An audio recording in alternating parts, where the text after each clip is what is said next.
Did you know that ticket prices can actually go down right before the game? That's where Game Time comes in.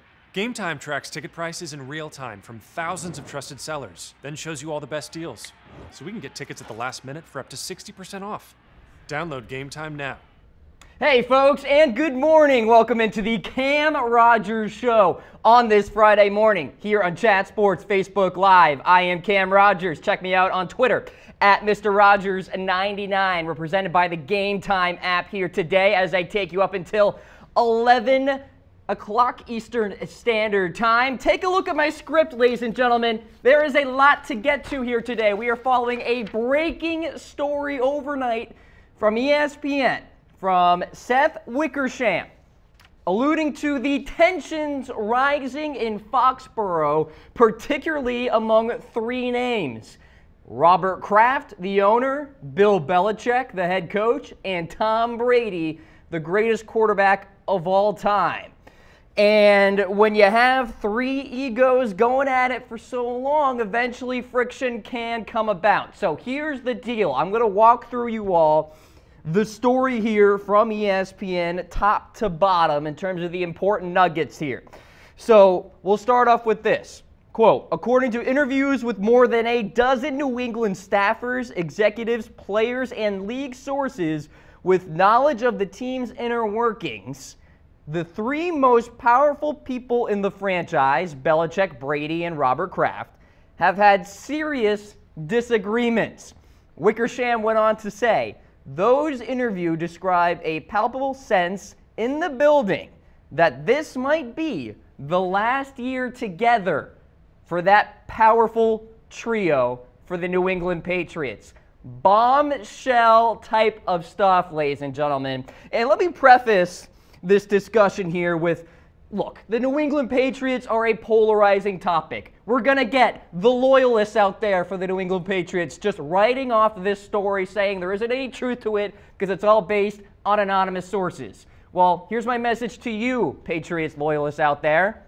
The New York Times writes huge pieces out there that break stories and go on to the national discussion that are predicated on anonymous sources. So you mean to say that the New York Times that puts together all that hard work to put these stories out there is just essentially putting out fake stuff? And for all the Patriots haters out there that just jump on board with this and say, okay, the New England Patriots are not going to win Super Bowl 52, slow your roll too. Because this isn't going to be a damning piece for the New England Patriots and their hopes to win yet another Super Bowl. That is not going to be my argument here today. So for the loyalists out there and the automatic haters out there, let's not get too wild. Now, with that, this story is obviously groundbreaking because you're talking about the most consistent franchise in this millennium, the New England Patriots, at least in the NFL, and perhaps some tensions rising to a point where there could be cracks in this powerful trifecta. So let's walk through the story here. The tension started in September, the story goes, with Brady's trainer and close advisor Alex Guerrero, who aided Brady in writing his book, TB12. And many people in this story said that Tom Brady changed after that moment. So you remember for years, right? Tom Brady, the quarterback for the Patriots, did his job on the field and was a family man off the field. He was never necessarily a brand, shall we say. And then once TB12 happened, the release of the book, and Guerrero became a big-time influence in Tom Brady's life, Brady started to kind of use his image and sell himself a little bit. Why not? But players in the story, according to Seth Wickersham, said that Tom Brady changed. So Wickersham said, quote, it felt like a cult to others. One Patriots staffer says, the way TB12 began to creep into Brady's life worried people close to the quarterback, many of whom were suspicious of one Alex Guerrero.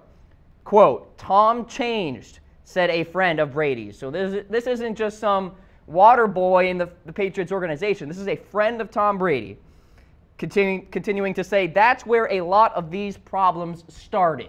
So the first crack in the armor here is with Alex Guerrero and his influence on Tom Brady. Now, Bill Belichick originally, according to the story, put a lot of trust in Guerrero and gave him a lot of access to the team.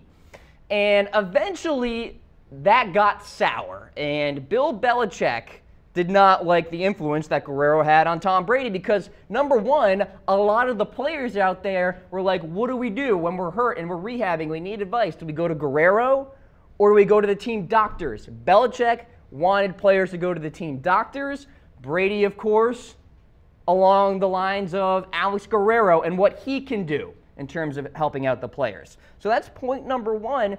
And then point number two is the fact that, Bill Belichick thought that he was kind of getting blindsided by Alex Guerrero and his influence in the Patriots organization. Belichick thought he was doing the right thing by giving Guerrero a lot of access and influence and all this stuff, but he saw that perhaps there was going to be some sort of conflict here with his players. Belichick didn't like that. He wants cohesion. He wants organization. He wants structure. Guerrero was hurting that, according to this story. Now, continuing on here, Brady's influence grew after that Super Bowl victory over the Falcons, writes Wickersham. Quote, after another Super Bowl win, the Brady-led historic comeback from 28-3 to defeat the Atlanta Falcons, Brady's stature in the organization had grown to the point where he was considered management. So with the launch of TB12 and this growth of personal brand of Tom Brady, he essentially arbitrarily rose the ranks in the Patriots organization to the point where he was considered management and that he could influence personnel decisions. So eventually in September, Brady and Belichick had a meeting, the story goes, on Guerrero's reported pressure on players to rehab and train his way. But Brady didn't know what Belichick was talking about. And the two left the meeting without any resolution. Another crack in this story here in terms of the tensions that arose. As the season wore on, Brady got sick of Belichick's no pain, no gain type of style from a mental standpoint. And Wickersham notes, quote, Brady has become an advocate of positive thinking. Belichick's negativity had gotten old, Brady has told other Patriots players and staff. He feels he has accomplished enough that he shouldn't have to endure so much grief. Patriot staffers have noticed that this year more than ever, he seems to volley between unwavering confidence and driving insecurity. So you have the way in which Bill Belichick goes about his business, right? Now, the story goes that in some of these film sessions, Bill Belichick would call out Tom Brady, saying the high school quarterback for Foxborough could have made that throw. And Brady, as he became more of a positive thinker and fell in line with this TB12 type of ideology and that Alex Guerrero helped him get to, Brady was starting to push away at this whole Belichick type of style. And that created some frustration. So now comes the tensions here in this part with Brady and Garappolo. Brady never felt like he needed to be an advisor to Jimmy G, that he had to teach anything to Garappolo here under his wing, even coming down to something like footwork, according to Seth Wickersham here. So being the competitor Brady is, Jimmy G was essentially a threat, not an heir to his throne. So the story goes on, quote, 2 weeks before the November 1st trade deadline, Belichick met with Kraft to discuss the quarterback situation. The meeting ended with a clear mandate to Belichick. Trade Garappolo because he would not be in the team's long-term plans. And then once again, find the best quarterback in the draft and develop him. Belichick was furious and demoralized, according to friends. One morning in late October, Belichick texted San Francisco 49ers head coach Kyle Shanahan and asked him to call. The rest is history there. We all know Jimmy G went out to the Bay Area and had a fantastic rest of the season with the 49ers going 5-0. But Bill Belichick was thinking long-term here. He was thinking about the Patriots' legacy after him. So he's thinking about what quarterback can I put in position after Tom Brady and create more wins for the New England Patriots franchise. That's what Belichick is thinking about, according to the story. All right, so really the kind of bottom line here is I'm utilizing Seth Wickersham's story to base all of this information. So Belichick is thinking long-term here. Meanwhile, you have Tom Brady, who wants to play until his mid-40s. Whether that's realistic or not is another story, another discussion. But Robert Kraft, it seems as though, picked a side in this kind of conflict, went along with Tom Brady. Kraft wants the immediate gratification of Super Bowl, Super Bowl, Super Bowls, not thinking long-term, not thinking about, 5, 7 years from now in terms of the Patriots' legacy. So Kraft says to Belichick, trade Jimmy Garappolo. Now, there are some things swirling out there that Tom Brady asked Robert Kraft to essentially trade out and get rid of Jimmy Garappolo. Seth Wickersham, the author of this piece, was on today this morning saying that is not true. So if you see anything out there that Tom Brady forced out a trade of Jimmy Garappolo, that is not true. So what is interesting here is, so Jimmy G gets sent out to San Francisco, Bill Belichick is PO'd, and Robert Kraft gives Tom Brady exactly what he wants. And it's really a stunning quote here in the story saying that Tom Brady won. A close confidant to Brady said, Brady won this. So there was some sort of disagreement between Brady and Belichick in terms of how they see the future of the Patriots franchise. And of course, Brady wants the immediacy, right? He is the quarterback now. He wants to remain the quarterback in the future. Brady doesn't care about the next quarterback after him. But Belichick does and did. And that's why he wanted Jimmy G to stay in New England and to kind of be that next guy after Tom Brady. Tom Brady doesn't care what happens after him. He wants those Super Bowls. He wants to rack up as many as possible. Now, there have been conflicting reports here about the whole situation with the Patriots offering Jimmy G an extension and Jimmy G saying no. So here's the deal. Seth Wickersham's story said, quote, the Patriots repeatedly offered Garappolo 4-year contract extensions in the $17 million to $18 million range annually that would go higher if and when he succeeded Brady. And Garappolo and his agent, also Tom Brady's agent, by the way, Don Yee, rejected the offers out of hand for reasons that remain unclear. Now, Tom Curran, who covers the Patriots up in New England, said, quote, the Patriots never extended a new contract offer to Garappolo. No question they discussed it and spitballed about what it would look like. Great pay as a backup, escalating to starter money when Brady left. But the offer was never formalized. Why? Because it was clear Garappolo wasn't staying another year as backup. So we already have conflicting reports about this whole extension offer to Jimmy Garappolo here. You have Seth Wickersham's side of the story, and you have Tom Curran's side of the story here. So there's one nugget just to kind of put aside here and just to think about. But in the end, folks, this is hardly a surprise. Think about it. These are 3 people who are perhaps the best at their respective jobs in the NFL right now, with years and years and years of success. These egos are going to grow. And eventually, these egos are going to collide. And when Tom Brady did the whole TB12 thing to kind of start off his own personal brand, according to this story, Tom Brady changed and clearly tried to exert a little more influence than perhaps many players thought he could, right? Because the story said that Brady kind of got up to a management type of level within the Patriots organization. So hardly a surprise. Hardly. Now, if you're just tuning in here on Facebook Live, this is the Cam Rogers Show on Chat Sports. You're following a developing story right now about tensions rising among Belichick, Brady, and Kraft, particularly between Belichick and Tom Brady and the future of the Patriots franchise. Check me out on Twitter at Mr. Rogers99. We want your comments flowing in right now. We'll be tracking them. We'll be showing throughout this opening rant here on the program. The Patriots are a polarizing topic. I'm going through the story for you all out there in terms of the details, the ins and outs, etc. But this story broke overnight from ESPN and Seth Wickersham about the tensions that really could rise to a point where Tom Brady, Bill Belichick, and Robert Kraft may not be together next season.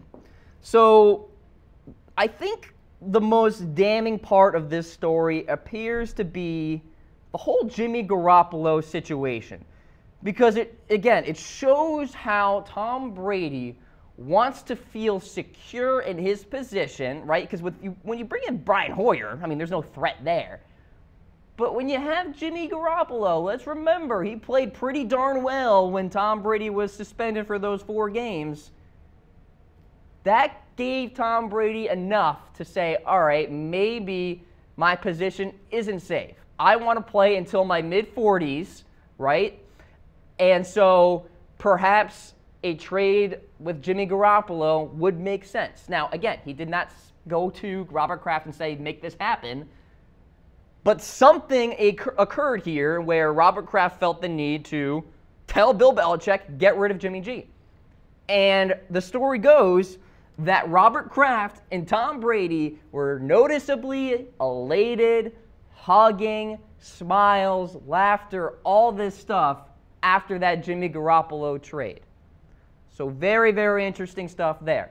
Meanwhile, Bill Belichick is left in the middle of all of it, kind of shrugging his shoulders and PO'd about all this because he's thinking about the longevity of the Patriots franchise while Tom Brady is thinking about the immediacy of a Super Bowl. This year, next year, perhaps the following after that.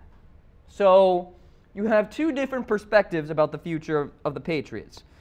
So, like I said, polarizing topic. The Patriots loyalists are going to say, fake news, no truth to it at all. They've come at us before and all this stuff. It's us against the world type of mentality. But loyalists out there, you got to level here.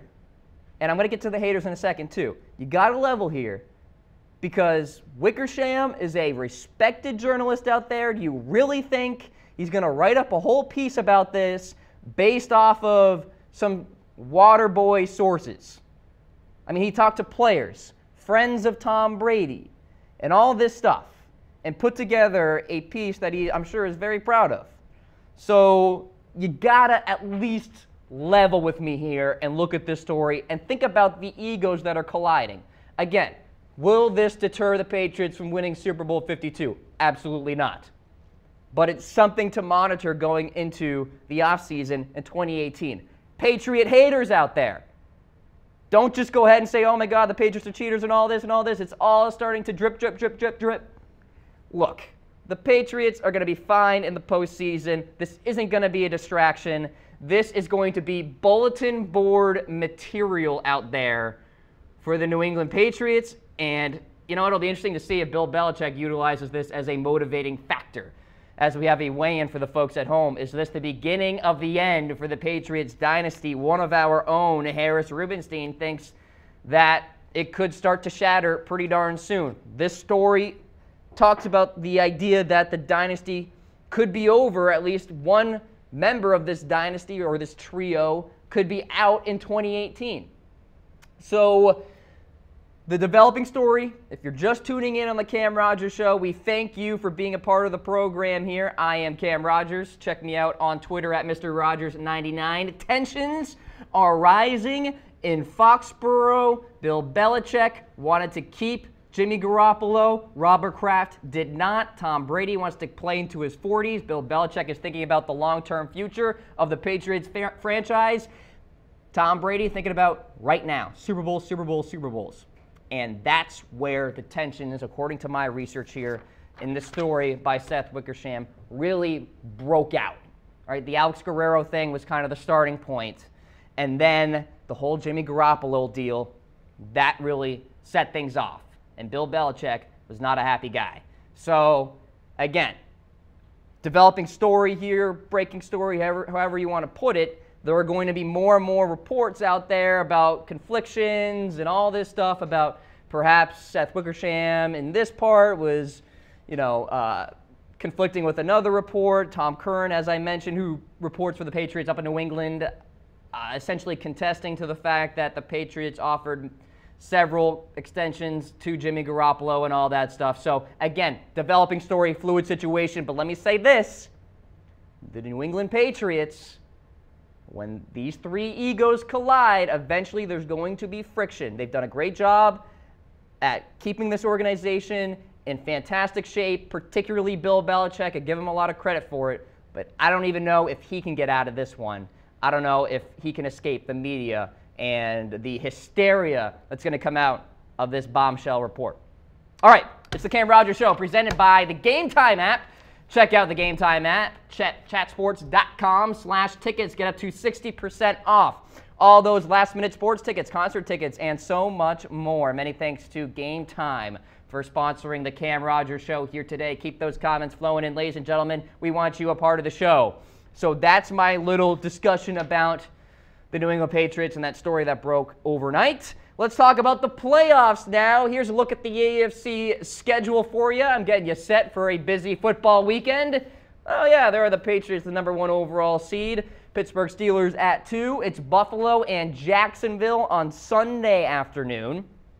And then the Saturday game, your first game of your football weekend, the Tennessee Titans versus Kansas City Chiefs at 4:35 Eastern Time. I'm going through all of the games here, giving you my predictions, and I will eventually predict the rest of the NFL playoffs for you. Will the Patriots make it to Super Bowl 52? You're going to have to wait. Let's start with Buffalo at Jacksonville here. And it's interesting. You look at the stats. Leonard Fournette has been uninspiring in recent weeks. Over his last 5 games, Fournette's rushing totals are 25, 57, 101, 48, and 69 yards. That's 3.23 yards per carry. Now, the Bills have struggled to stop the run this year. They are lowly ranked across the NFL. But if Buffalo can find a way to bottle up Fournette, that secondary with Poyer and White and Gaines should be able to ball out. I think they can create some turnovers.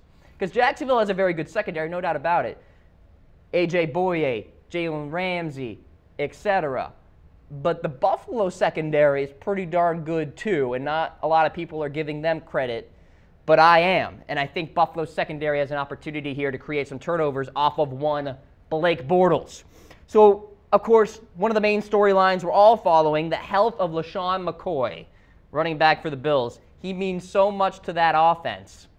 And if he is not 100% here, it's going to be tough for Buffalo to win this game.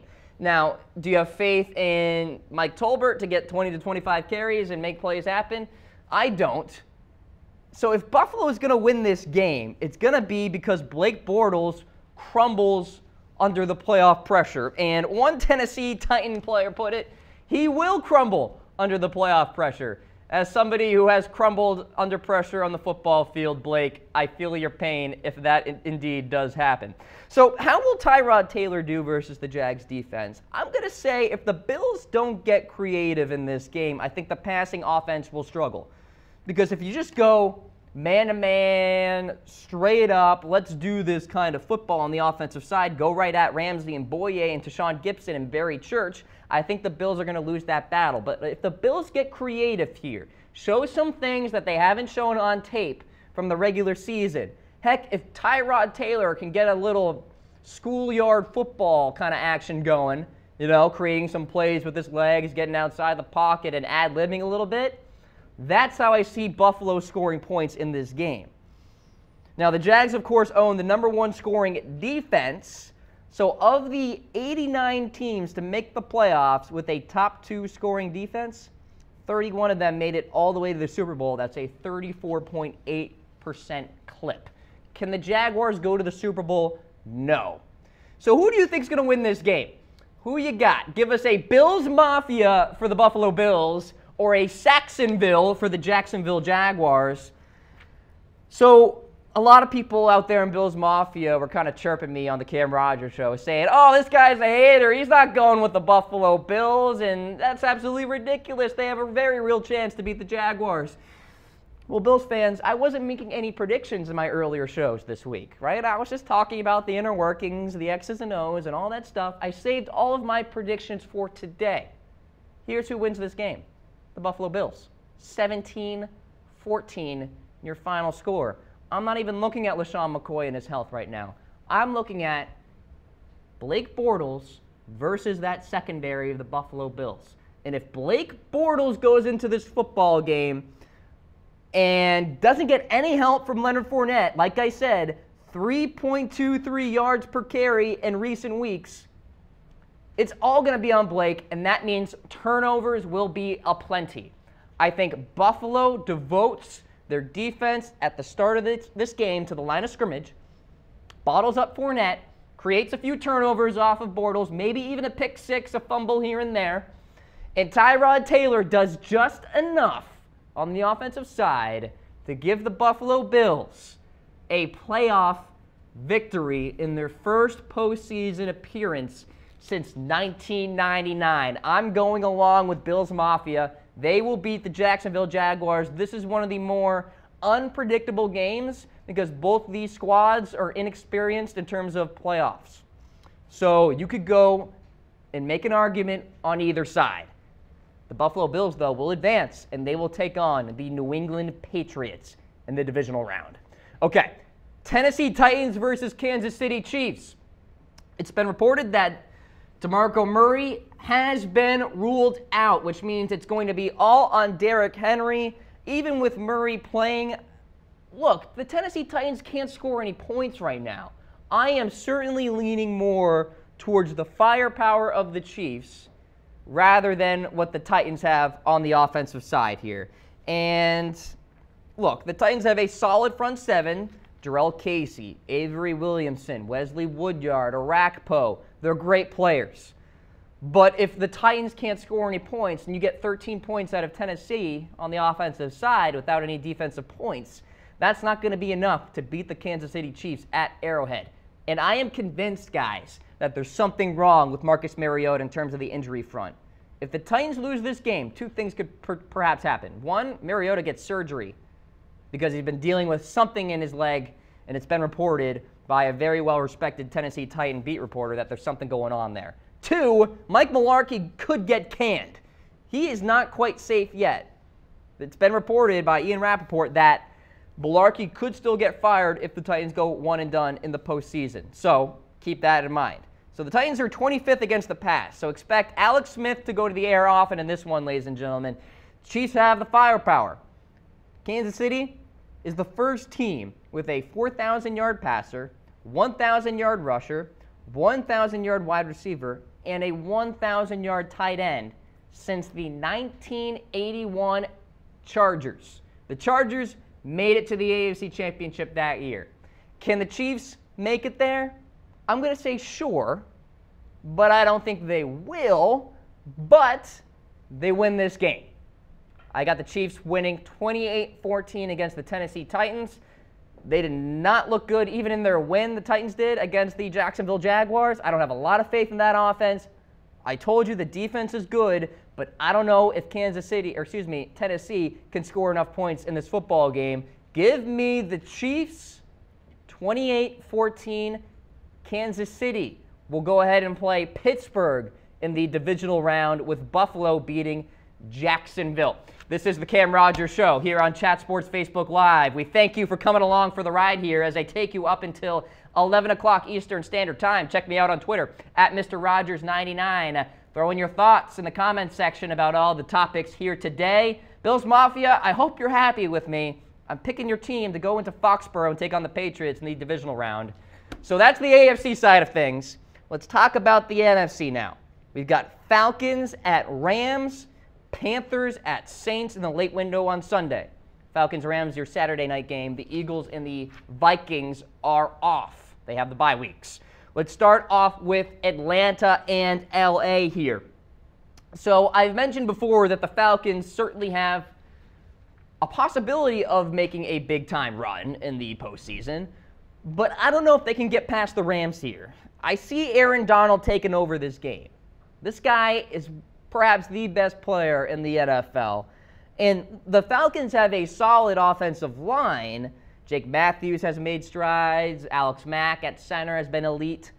But Donald is an absolute disruptor on the defensive front. Didn't play last week either, so he's well rested. He basically had a bye week.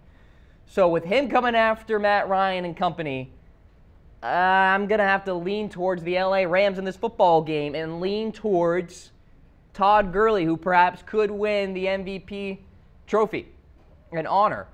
But for the Falcons, some good news on the injury front. Looks like Devontae Freeman is likely to play. He returned to practice yesterday, so they're going to get him along with Tevin Coleman in the backfield. But I see this being a big game for Gurley. I think he goes off. I think that sets up the play action for Jared Goff down the field to Woods and Kupp underneath. I think there could be a lot of points in this one, but I actually have a lot of points in favor of one team. We'll get to that later. But I'm watching the safety tandem of John Johnson and LaMarcus Joyner. These two have had fantastic years in the back end. And when you have Aaron Donald making things easy there in the front, it makes the secondary happy because they can kind of ball hawk because they know the quarterback is going to be under pressure. So I expect Johnson and Joyner to have some pretty darn good plays in this matchup here with the Falcons. And the Falcons, in terms of the tape, have had some pretty bad games this year. Even in their wins, they've looked just eh. The Rams, meanwhile, they have the style points. Even in the losses, they've looked competitive and good. So who you got in this one? Give us a rise up or go Rams. We want your thoughts in terms of your predictions in this game. This is the Saturday night game on NBC. Good way to kind of party on your Saturday night and watch a little football here, as this could be an entertaining one, but I actually have it as a not so entertaining game, at least in terms of the final score. My prediction, give me the LA Rams. 30-17 over the Atlanta Falcons. I don't think the Falcons can match LA's offensive firepower. And it's funny because the Falcons have like the same players from their Super Bowl run, but not that same offensive coordinator. Sarkisian has not done as good of a job as Shanahan did at OC. So give me the Rams to advance to the next round. So next game and the final game in the wild card weekend, Carolina and New Orleans. This is the late window on Sunday. The Saints have beaten the Panthers twice so far this year, and since the NFL merger, there's been 20 instances where a team has swept another team twice, and then going into that third matchup, they've won that third one 13 times. So there's a slight edge for the New Orleans Saints. Now, you could make the argument that the Panthers have a lot of tape here to kind of analyze and say, okay, what did we do wrong? But you can watch as much tape as you want. The concern for me is Cam Newton and his decision-making and his accuracy. He threw 3 interceptions a week ago against the Atlanta Falcons, and you could make the argument that the Saints have a better secondary than the Falcons do. With Lattimore and Crowley there on the outside. Lattimore, one of the elite corners in the NFL. So Cam is my big-time concern. The Saints' back seven owns 20 interceptions. That's good for third in the league. So if the Saints can bottle up the run game for Carolina and essentially make Cam Newton throw the football 40 times, which I think will happen, it'll be that kind of game where it's going to be all on Cam, I'm going to see a lot of turnovers happen, and you will too. And so I'm going to lean towards the New Orleans Saints to win this football game. 35-27, I see a lot of points on the board in this one. And despite 2 good defenses, you know, I think Cam will have his. He'll make a couple plays with Funchess down the field, etc. But I like the Saints in this one. I think they are well equipped to make a very deep run in the playoffs. So give me the Saints to beat the Panthers, and the Saints will be the only remaining NFC South representative in the NFL playoffs going into that divisional round. So those are my wild card picks here. on the Cam Rogers Show here on Chat Sports Facebook Live. Check me out on Twitter at Mr. Rogers99. So I predicted the wild card round. It's time to go through the rest of the NFL playoffs. Here we go. So Buffalo against the New England Patriots. Despite all of the hysteria and all this stuff about Brady, Belichick, Kraft, tensions are rising. I said at the top of the show, it's not going to matter in terms of this postseason. Patriots take down the Buffalo Bills handedly, 35-13. The Patriots will advance to the AFC Championship game. And play who, might you ask? So it's going to be Chiefs versus Steelers on the other side. Give me the Pittsburgh Steelers to beat the Chiefs 21-10. And this is a situation where it seems like, yeah, the Patriots own the Steelers, and it seems like the Chiefs kind of own the Patriots. Well, the Steelers own the Chiefs. And so I have the Chiefs going into Heinz Field, kind of making it a game for some time. Then I have Pittsburgh eventually winning this football game. I have a lot more faith in Brown, who hopefully will be healthy in this one, and Le'Veon Bell and Ben Roethlisberger to get it done, rather than Alex Smith in the playoffs. So you have to wonder, will it be Alex Smith's last start as a quarterback for the Kansas City Chiefs? Give me the Steelers. They advance to the AFC Championship game. They'll take on the New England Patriots. All right, divisional round in the NFC. Rams versus Vikings. Give me Minnesota 28-26. This will be the game of the weekend. I think it'll be an absolute fun one. That defense for Minnesota up against the firepower for LA. I think Case Keenum does just enough for Minnesota on the offensive side, and they have some pretty darn good wide receivers. Stephon Diggs, Adam Thielen have been fantastic. Kyle Rudolph underneath, and Murray in the run game, and McKinnon as well. Just imagine if they had Dalvin Cook in the playoffs. Oh, my gosh. Give me the Vikings in that one. They take care of business against the Rams. The Vikings go to the NFC Championship game. To play the New Orleans Saints. They beat the 1 seed Philadelphia Eagles 24-20. And look, I think this will be a close game, as you see with the score. I think Nick Foles will be an effective quarterback in this football game. I just have more faith in the Saints to score more points than the Philadelphia Eagles. You look at the tape in the recent weeks, it's just been eh. There's obviously a drop-off from Carson Wentz to Nick Foles. But can the Eagles win this game? Absolutely. Will they? According to me, I don't think they will. I think the Saints will move along and head to the NFC Championship game. All right, so the AFC Championship game. New England, Pittsburgh, we all thought it was going to happen. I think it will. Give me the Patriots in a shootout, blockbuster type of game. 35-30, your final score. The Patriots head to Super Bowl 52. See, guys, I'm telling you, the story isn't going to do much about the Patriots' success in this postseason, but it could have some ramifications going forward. So who knows about that one. All right, so Patriots, they move on. How about Saints and Vikings? Remember Favre and that game and that interception and all that stuff? Well, the Vikings move on. They beat the Saints 24-20 at home.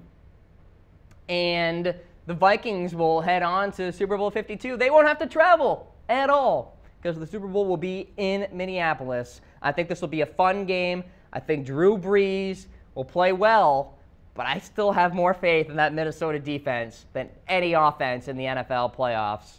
So, Saints, Vikings move on to Super Bowl 52. So, who wins the Super Bowl? The Minnesota Vikings. 29-27 over the New England Patriots. Book it, Sharpie, put it on the board.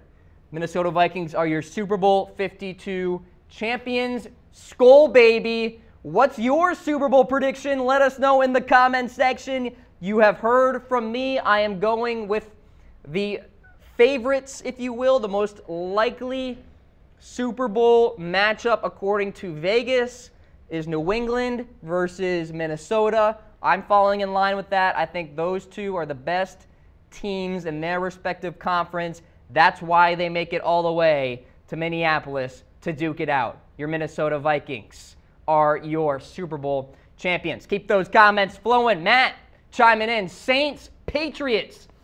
That's pretty darn close to my prediction, Matt. I could see the Saints beating the Vikings in the NFC Championship game and getting to that Super Bowl. So, like that prediction a lot. Chad chiming in. Saints win the Super Bowl. Okay, I see you. Drew Brees gets yet another Super Bowl win, gets another ring. I could see that happening, no doubt about it. Mark, anyone but New England. Hey, Mark, you're going to be happy to hear that, hey, Minnesota Vikings are going to win the Super Bowl. So don't you worry. New England won't. So we'll all be happy, right? Sure.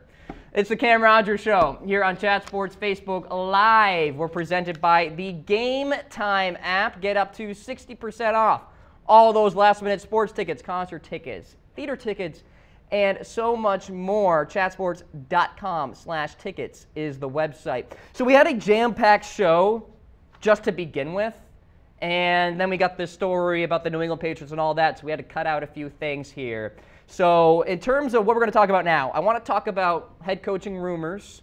So we're going to get to this now and all the latest with John Gruden and the Giants and the Colts and all this good stuff. I'll keep you all filled in about the latest with the interviews that are going on.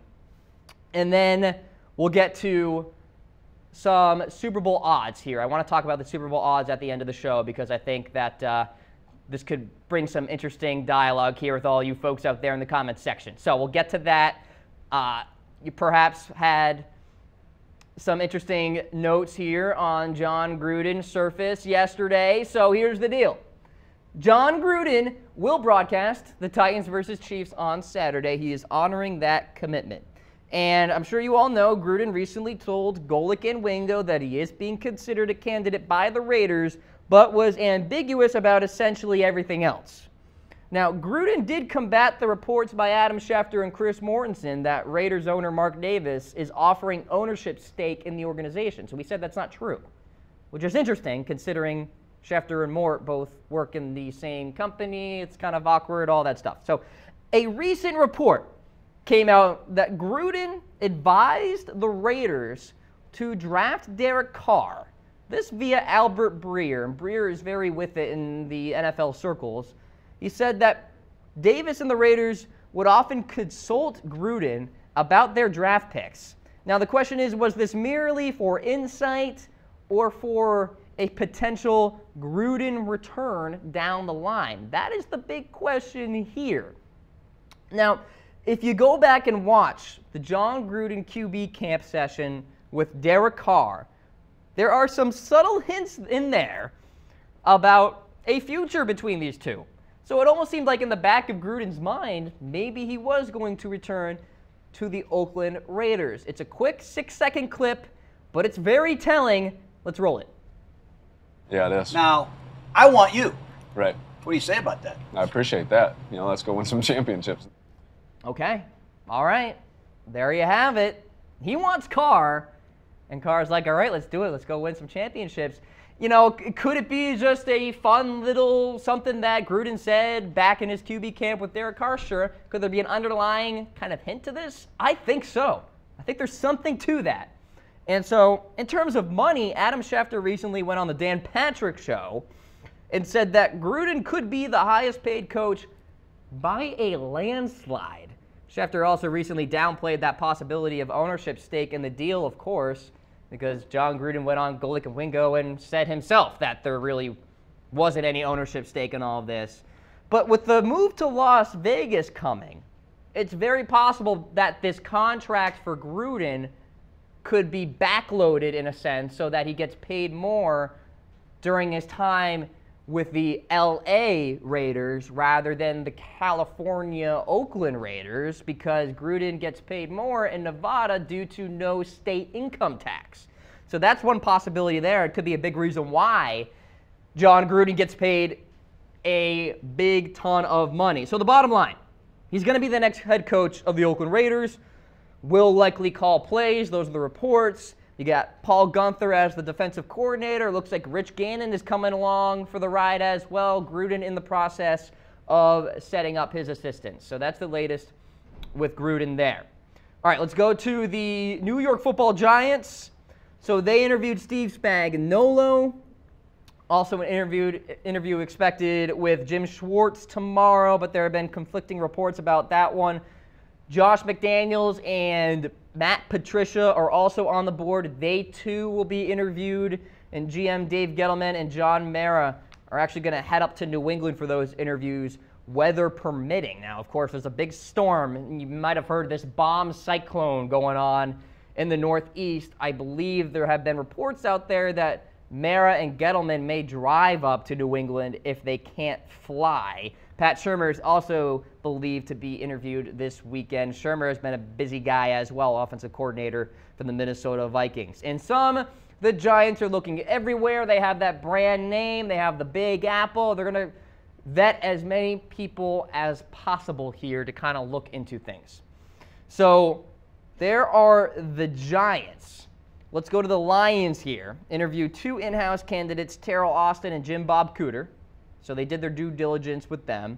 Both are considered long shots. The deal with the Lions, they want to keep Cooter as the OC for that sake of stability with Matt Stafford. So they want to bring in somebody from the outside and keep Cooter there as the OC. Yesterday, the Lions interviewed Packers linebackers coach Winston Moss, who began coaching back in 1998 with stints in Seattle, New Orleans as well, and interviewed offensive coordinator for the Vikings, Pat Shurmur, which I think would be an interesting play here, as we want your comments flowing in. Who's the best head coach candidate out there? Feel free to chime in on that one. The Lions will also talk to Matt Patricia this weekend. And considering that GM Bob Quinn has ties to New England, I think Patricia would be a fantastic fit for the Detroit Lions. So watch out for him to go to the Motor City. How about the Colts? Interviewed Josh McDaniels yesterday. And, of course, as I talked about, McDaniels has many more interviews upcoming. But watch out for special teams coach Dave Taub here. He's considered the front runner, has ties with GM Chris Ballard dating back to their days in Chicago in 2004. And the Colts will interview Seahawks DC Chris Richard today. He's got 8 years' worth of experience and is known for his coaching with the Legion of Boom, right? The Shermans, the Chancellors, the Earl Thomases of the world. Has done a great job with them.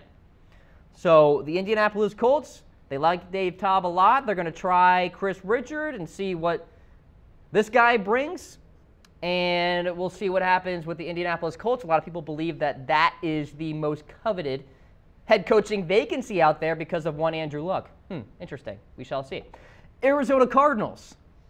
Tough read on them, although there have been some recent reports about what the deal is with Arizona. Interviewed Pat Shurmur last night, so they did their due diligence with him. They'll interview McDaniels and Patriots linebackers coach Brian Flores tomorrow, so they'll get that done. The candidate list is long here for Arizona, but the number one guy for me, Eagles QB coach Don DeFilippo. DeFilippo did a great job with Carson Wentz this year. That's why he's a popular candidate out there. And with the Cardinals now looking for a new quarterback, that next answer with Carson Palmer retiring, it would make a lot of sense for me for the Cardinals to bring in DeFilippo and kind of bring in a new quarterback, perhaps a Baker Mayfield, who knows, and let that quarterback grow with DeFilippo. I think it'd be a great pick. Cardinals are also considering James Betcher. They interviewed him, DC there for Arizona. I'd be shocked if they signed him. I think they were just kind of going through the motions with that one, just trying to see what they had in him. Betcher, I think, is a few years away from becoming a head coach, not quite experienced enough yet for that top job. Finally, the Chicago Bears. They interviewed Vikings defensive coordinator George Edwards, and they'll talk with Josh McDaniels today, and they also hold Pat Shurmur in high regards as well. Have submitted formal requests for DeFilippo and Kansas City Chiefs offensive coordinator Matt Nagy. It's no secret the Bears want an offensive mind here, folks. Although they did talk with in-house DC Vic Fangio, but I think the Bears want to lean towards an offensive mind to help develop Mitchell Trubisky. So that's the deal with the Chicago Bears. That's all the latest. Can you keep track of all that, all these interviews? And with the weather that's going on out there in the Northeast, it's kind of derailing some interviews. But everybody's trying. Everybody's gunning for their top guy. So those are the latest head coaching vacancy rumors. This is the Cam Rogers Show here on Chat Sports Facebook Live. I am Cam Rogers. Check me out on Twitter at Mr. Rogers99. Keep those comments coming because what I do is when the show is over, I go back into the comments section and I make sure to respond to everybody, all your questions, etc. So definitely ask me any questions that you have out there as we check in with the latest Super Bowl odds here. So we're going to go through 12-1, the most likely candidates to win the Super Bowl as we move along that list. So let's start with 12. And we got a tie to start things off, the Bills and the Titans. Look, the Titans have struggled to score. They've looked hapless in their losses in the past month and a half. And even against Jacksonville, it almost seems like they squeaked one away. So for Tennessee, they definitely front-loaded their victories in 2017 and did not look good in the back end of this campaign. There's a reason why they're at 100-1 odds here. The Bills, they should have slightly better odds, albeit very, very slightly, but it's definitely better than the Tennessee Titans. I think the Bills, if they get a healthy LaShawn McCoy, who the heck knows what can happen if they get that run game going. But there's a reason why both these teams are tied for 12th, tied for last. There are some better teams out there in the AFC, respectively. So, just talking about Steelers, Patriots, etc. So, 100-1 odds for Bills and Titans. How about 10 here? Carolina Panthers, 30-1 odds. And I think the odds are tough for Carolina because they have a really difficult matchup against the New Orleans Saints in the wild card round. And a team that they've lost to twice already in 2017. Looks like Vegas is like, all right, can't put a lot of confidence in Carolina to get it done against New Orleans on the road, might I add. So Carolina there at number 10, 30-1 odds. T9 here, we got a tie with 3 teams. We got Falcons, we got Chiefs, we got Jaguars, all 20-1 odds here. And I only have one of these teams advancing to the divisional round. I think the Falcons lose to the Rams. I think the Chiefs do take care of business against the Titans. The Jags will advance, or not advance. They'll lose to the Buffalo Bills. So, look, the best chance out of these 3, probably Atlanta. They have the Super Bowl experience from last year to kind of build upon. I just don't think they have the offensive schematics right now. I mean, I can't even say they don't have the offensive firepower because they do. But at the X's and O's level, it's not being drawn up properly. And Steve Sarkisian's offense, not the same as Kyle Shanahan, clearly. Not as complicated and a lot more vanilla, it seems. So, really, again, the best chance, Atlanta, because I could see them getting on some sort of run. Even though I have the Chiefs winning this week, I don't think the Chiefs can get through New England or Pittsburgh. So, those are your odds for the Falcons, Chiefs, and Jags, 20-1.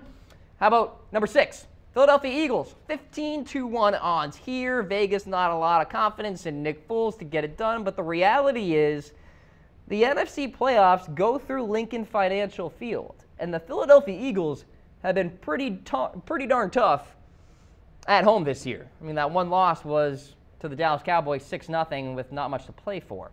So, Philadelphia at 15-1, you kind of like those odds. I don't mind that number there. I mean, as a best bet, it's something to monitor, and I'll get to my best bets later. But Eagles at 6 there, very interesting play. Number 5, the LA Rams, 12-1 odds to get it done. And for LA, you have a situation where they have the firepower to make a run. I have them beating the Atlanta Falcons. And if they can find a way to create some plays against Minnesota, I think they will have the opportunity to beat New Orleans in the NFC Championship game and get to a Super Bowl. Now, it all comes down to Jared Goff, right? And Todd Gurley. These are 2 young players talking about playoff hysteria and all this stuff. So, at the end of the day, can they kind of put the pressure aside and ball out? And the big question for me is that also, can they get past a Minnesota Vikings defense that is pretty darn good? So that's my question about the LA Rams. They have the 5th best odds, though, to win Super Bowl 52. How about number 4? The New Orleans Saints at 5-1 odds. So now we're really getting into the chalky Super Bowl favorites here with the Saints at 5-1. Now, they have the run game to do it. They have the vertical passing game to do it. So they can win on two sides of the equation here, talking about the offensive side. But they can get it done on the defensive side, too, with Cam Jordan around the edge and Lattimore in the secondary, who's been a great corner and can shut down your number 1 guy. So the Saints at 5-1 odds, there's a reason why I have them going to the NFC Championship game. I just don't know. Again, it comes down to Minnesota's defense. Not so sure they can get past that. So Saints at number 4. Number 3, Steelers, 9-2 odds to win Super Bowl 52. Now, I briefly mentioned Antonio Brown, but he is a big X factor here for me. And that's why I'm not really on board with the Steelers and this number here at 9-2 odds. I'm not so confident that Antonio Brown will be 100% healthy here. So in that vein, I'm staying away from the Patriots if I'm putting any money on my Super Bowl betting here. Staying away from Pittsburgh. I'm staying away from the Pittsburgh Steelers here to be exact. So 9-2 odds, no thank you. How about the Vikings, though, at number 2? 4-1 odds here. Now, this is interesting. So the Minnesota Vikings, home, at least considering if they don't have to play Philadelphia, they're going to be home for the NFC playoffs and then into the Super Bowl. And I think that's going to go a long way. That crowd is crazy. Let me tell you.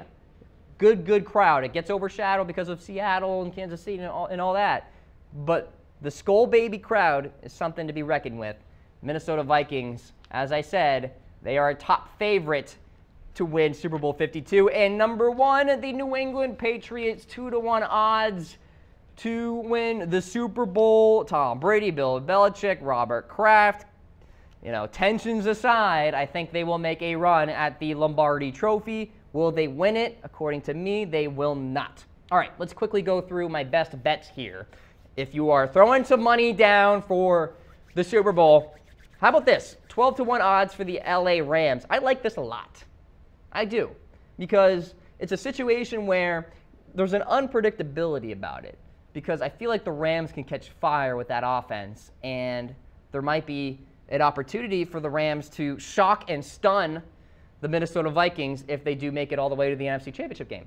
So give me the Rams as a best bet. How about this? Buffalo Bills. Throw a little money down, guys. Try it. I think this could be interesting. 100-1 odds. Why the heck not? Just throw a couple coins on the betting line and see what happens. I mean, I have Buffalo beating Jacksonville if they can get some momentum going.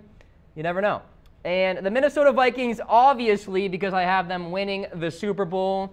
That's my other best bet for Super Bowl 52. There you go, ladies and gentlemen, the latest odds coming at you to hoist the Lombardi Trophy. Thank you so much, ladies and gentlemen, for tuning into the Cam Rogers Show. If you missed any of the show, don't you worry. We are looping it for you. I'm breaking down all the latest from Seth Wickersham's piece on the New England Patriots and perhaps the dynasty coming to an end. Follow me on Twitter at Mr. Rogers99 as well. And download the podcast version of the Cam Rogers Show on iTunes. Just search the Cam Rogers Show and get me wherever you go. Thank you again for tuning into the program, and thank you to Game Time for sponsoring today's show. I am off to the College Football Playoff National Championship game. I'll see you live from Atlanta. Take care, everybody.